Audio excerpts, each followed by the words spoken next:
other people in the community too, which is good, right? And I'm serious about it. Go ahead. I'm serious. One of the things, I'm coming back to my point. In simple things, like even your dressing on television, this inspires people. This is excellent. I like that. And I'm straightforward on that. The point I was making on the back page, on the back page, and the naked. By the way, how much money you pay these girls? Now you're down business. $200. You want to post? $200. $200. Because you talk about people making a career in that. Caller. No. You talk about asking people. a question, or you're just playing around. Let's be serious. Okay? No, I'm talking serious thing with you. You're talking about playing around. How much you think should be paid to the models who pose? Listen to me, Rick. Answer the question. Listen. No, you're not telling me what to answer. But come on, hey, this is my show. But listen. Go ahead. I am talking to you about. You see, you talk. But you were telling me about $200. Because you talk about you paying these people making so much money. Caller. You helping these people. Please, you degrading them. Caller, you're doing well so far. Well, let me talk. If you let me talk, and then I'll listen to you. No, I control my show, caller. Don't mess around. You don't control a thing, Rick. I don't control a thing? No. Watch me. We can talk. But if I ask you to please wait for me, etc., you gotta wait. Or I cut you off. I don't control a thing. I control this thing in my hand. And while you're listening, I hope you are, if you're suggesting that paying $200 to a model renders what the model is doing immoral, but $10,000 would not be immoral, that's absurd. Talk to me. Good evening, Rick. Hello? I'm a good fan of yours and I've been enjoying your show that far. But last week, the gentleman who was on your show, yes, I mean, he did a very good job. But you see, the hypocrisy that is in certain people who consider themselves to be Christian, it's so big because there's times when you as a young person, and I've been really frustrated with the way that young people have been treated in St. Lucia especially.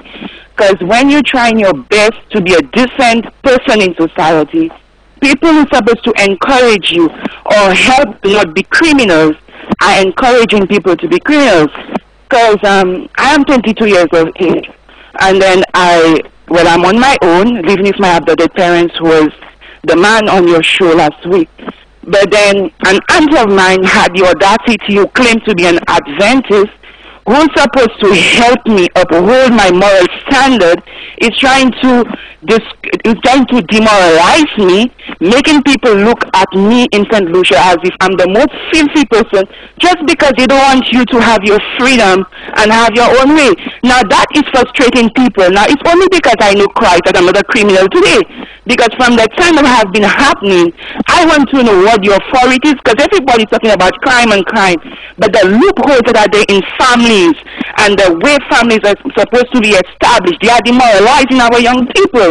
And I need St. Lucia to know it's just because of hatred and just because of jealousy and envy that they are just trying to demoralize my character, letting everybody look at me as a black sheep. All right, Carla, that's a very personal thing, and I don't want to get too deep in that, but I understand your point. Thank you very much. All right, then.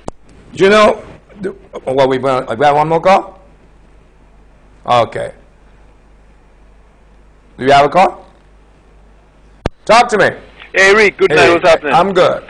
Rick, do you know whether the police officers in question on the Saturday had blood samples taken? Whether they had blood samples taken? What's the relevance to that one, caller? Rick, because, I mean, for the life of me, and like the life of a lot of people have said, I cannot fathom what could have motivated the police. When you say blood tests of themselves? Yeah, whether blood test was taken, whether there were any blood samples taken from the police.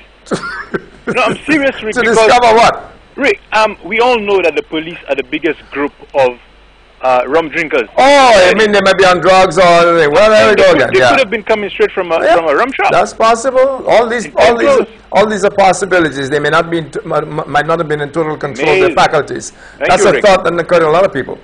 Yeah. That's right. Thanks a lot. I'm sorry I had to cut you off a while ago, fella. I was enjoying your call. But I mean, when you tell me about an act is okay if you pay $500 or $1,000, but the act is immoral if you pay $50 or $200, that's absolute insanity. Okay. Talk City, thank you very much. I hope next week, by the time we come back next week, there'll be... Hello? What's that? Oh, Oh yeah, I got a little treat for you, Talk City. In fact, I will hold back my closing point until after this. A little treat for you. If your husband and wife has gone to bed, wake them up. Tell them there's something on TV. Watch it. This is, well, it's self-explanatory. Roll it, Junior.